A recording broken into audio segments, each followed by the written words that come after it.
자, 이번 시간에는 여러분들과 사설 시조 3편 공부해 보도록 하겠습니다.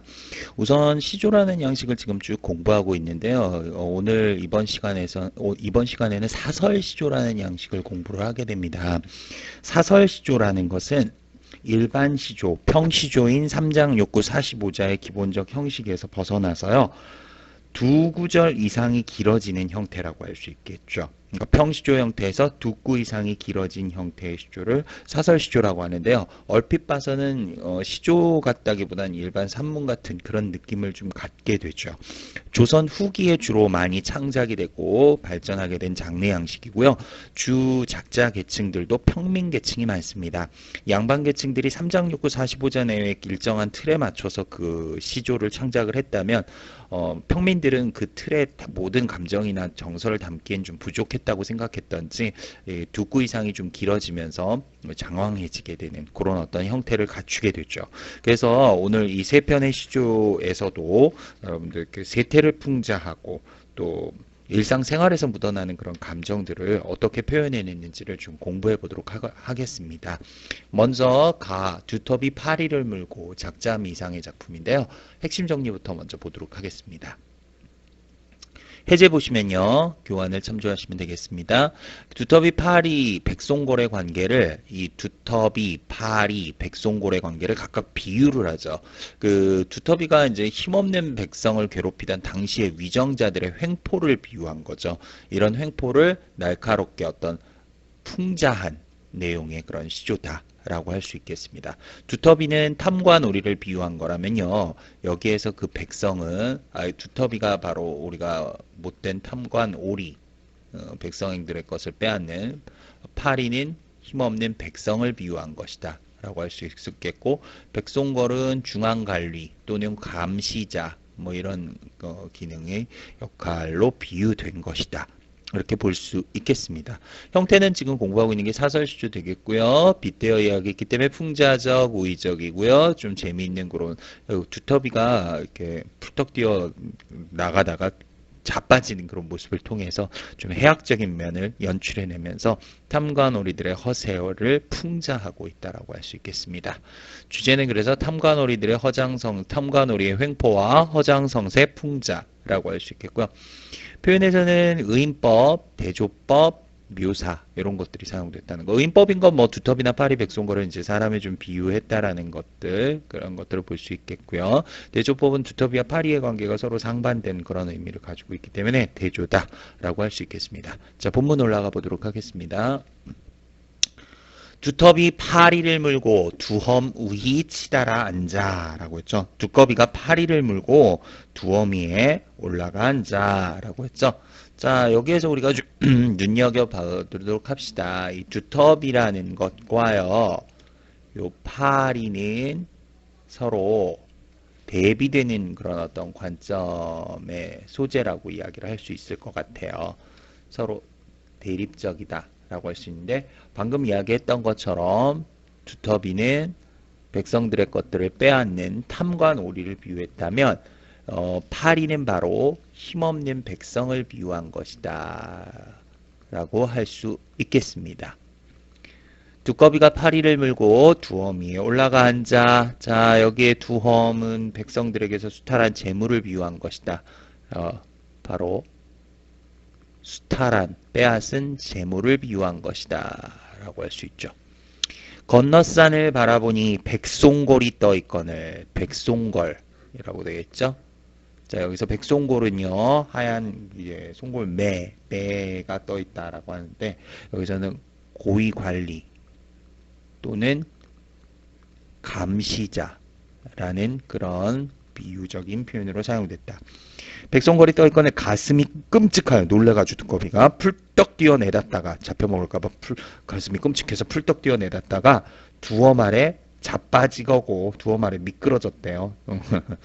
모처라 날랜 넬세망정 애헐질번하게라. 모처라 마침 날쌘 나이기 망정이지 애헐질번 멍들 뻔했구나. 자기 실수를 좀 합리화하면서 무마하려는 그런 모습을 볼 수 있죠. 여기서는 자기 실수의 합리화라고 할 수 있겠고요. 이런 거 우리가 사자성어로 자화자찬이라고도 이야기할 수 있겠죠. 그러면서 뭐 또 허장성세, 뭐 사실은 그런 어떤 그 백성들의 것을 탐하다가 보기 좋게 미끄러져 넘어지는 그런 어떤 모습을 통해서 한편으로는 좀 그 양반들의 어떤 그런 허장성세, 겉은 번지르하고 속은 정말 실속 없는 그런 어떤 모습들을 좀 엿볼 수도 있는 부분이다라고 이야기를 할 수 있겠죠. 아사라 날쌘 나에게 망정이지 멍들 뻔해 하게라 못 쳐라. 그래서 마치 여기는 이 빨간 밑줄 그은 부분은 바로 두꺼비의 말에 해당하는 부분이다라고 이야기를 할 수 있겠습니다. 여러분들이 가장 잘 기억해 주셔야 될 게 두터비, 파리, 백송골이 무엇을 비유하는지 이것만 잘 알아주시면 뭐 이 시조는 그렇게 크게 어려움 없이 이해하실 수 있는 부분이라고 생각합니다. 자, 다음 작품 넘어가 보도록 하겠습니다. 나 작품 발가벗은 아이들이라고 하는 역시 작자 미상의 작품입니다.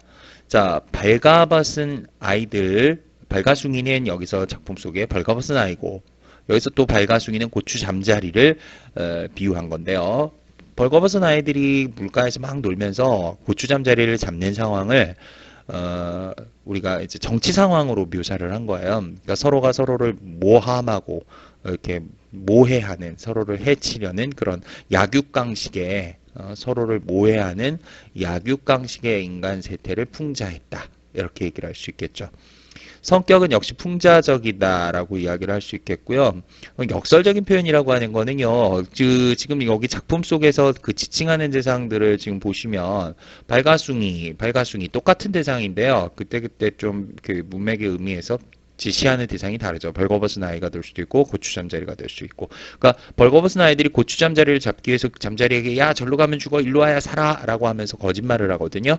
그 모습이 결국은 모함하는 자가 나중에는 또 다시 모함을 받게 된다라는 그런 어떤 역설적인 의미를 담고 있다라고 볼 수 있기 때문에 역설적 표현이다라고 할 수 있습니다. 본문에서 좀 더 자세하게 다시 설명을 해드리도록 하고요. 주제가 바로 약육강식의 세태를 풍자했다. 라고 할 수 있겠습니다. 자, 본문 함께 보도록 할게요. 자, 벌거벗은 아이들이 거미줄 태를 들고 개천으로 왕래하며 라고 하죠.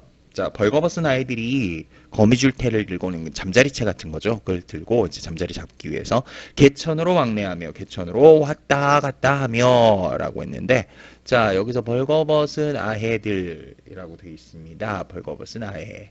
자, 요 벌거벗은 아이들은요, 남을 모함하는 자, 남을 모함하는 자를 비유한 거죠. 거미줄태를 들고, 자, 여기서 거미줄태는 잠자리채라고 했는데, 뭐, 비유적인 의미상 함정이라는 의미로 쓸 수 있겠네요. 발가숭아, 발가숭아, 저리 가면 중난이라, 이리 오면 사난이라, 부르나니, 발가숭이로다. 자, 발가숭아라고 했는 이건 파란 걸로 좀 잠깐 표현을 하고요. 그래서는 이건 고추잠자리인데요. 여기는 모함을 당하는 자를 표현한 거라고 할 수 있겠죠. 모함을 당하는 자. 발가숭아, 발가숭아, 저리 가면 죽나니라. 이리 오면 사나니라. 자, 저로 가면 죽고 이리 오면 살아. 이거 사실은 거짓말이죠. 저리 가야 살고 이리 오면 죽는 거죠. 아이들이 있는 곳으로 오면 잡히니까. 여기서는 그래서 남을 모함하는 말이라고 할 수 있겠죠. 여기는 바로 남을 모함하는 말이라고 정리를 해볼 수 있겠습니다.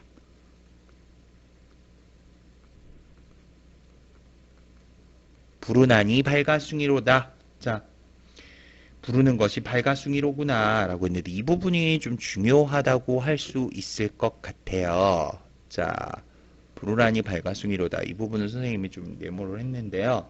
모함하는 자가 결국은 모함을 받는 자일 수 있다는 역설적 의미예요. 자, 모함하는 자가 결국은 모함을 받을 수 있다는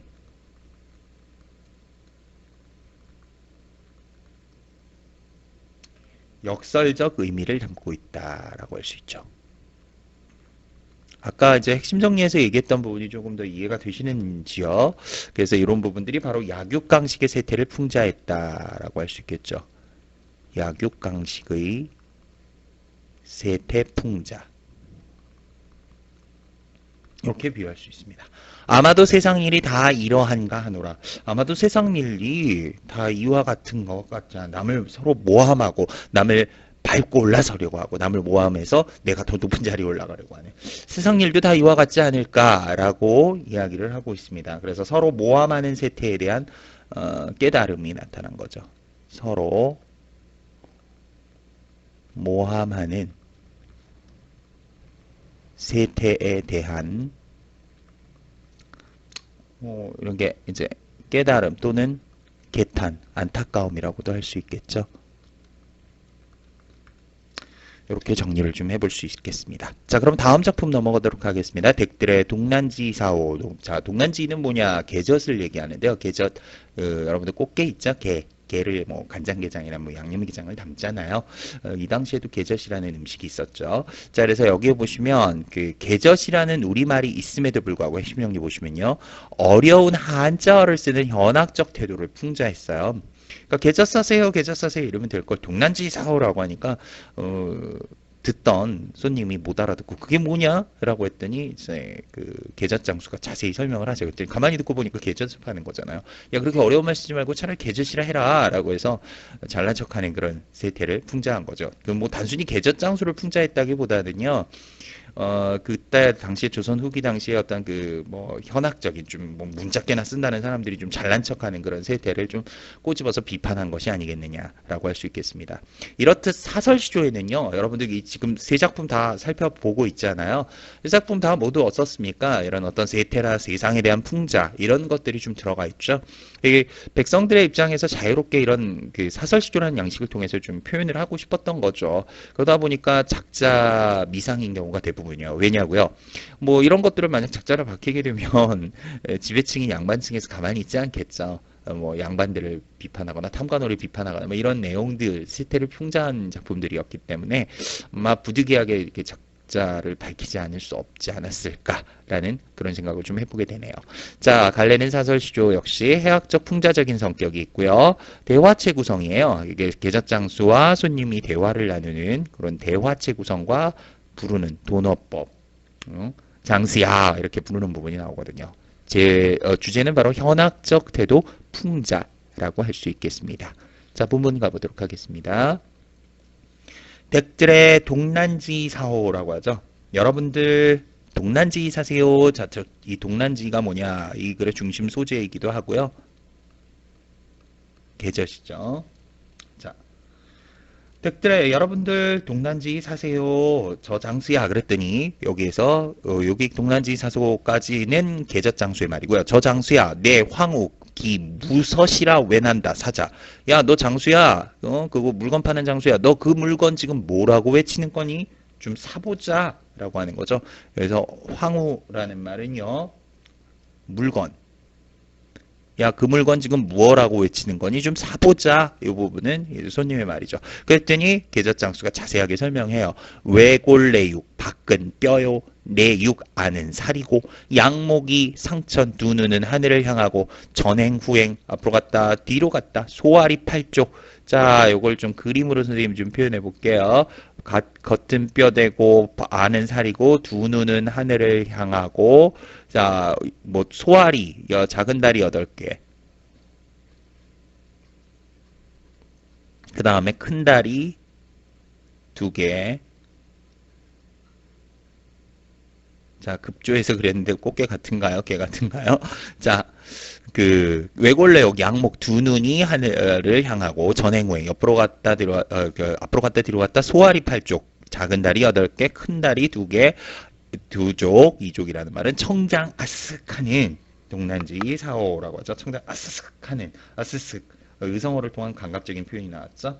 그래서 이 부분에서는요, 개에 대한 좀 현학적 묘사, 가까로로 여기로 이렇게 해볼게요. 잘난 척하면서 묘사한 거죠. 개에 대한 현학적 묘사가 사용됐다라고 할 수 있겠습니다. 그랬더니 가만히 들어보니까 개를 표현한 거잖아요. 그래서 장수야, 야, 이 장수야, 하 거북히 외지 말고 개젖이라 하렴. 아, 그렇게 좀 알아듣지 못하게 어렵게 거북하게 외치지 말고 개젖이라 해라. 라고 하죠. 그래서 마지막 이 부분은요. 계절 장수의 현학적 언행에 대한 풍자가 드러났죠.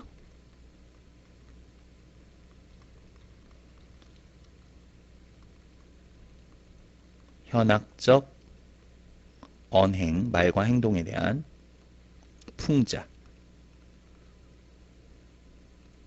이렇게 얘기할 수 있겠습니다. 그래서 여기서 이 장수야 할 때 장수가 바로 풍자의 대상이죠. 풍자의 대상. 이라고 할 수 있겠습니다. 자, 이렇게 해서 세 작품 여러분들 살펴봤습니다. 어떤 것들을 비유하고 풍자했는지 좀 더 자세하게 다시 한번 정리해 보시고요. 문제를 통해서 좀 더 확실하게 익혀 주셨으면 좋겠습니다. 수고하셨습니다.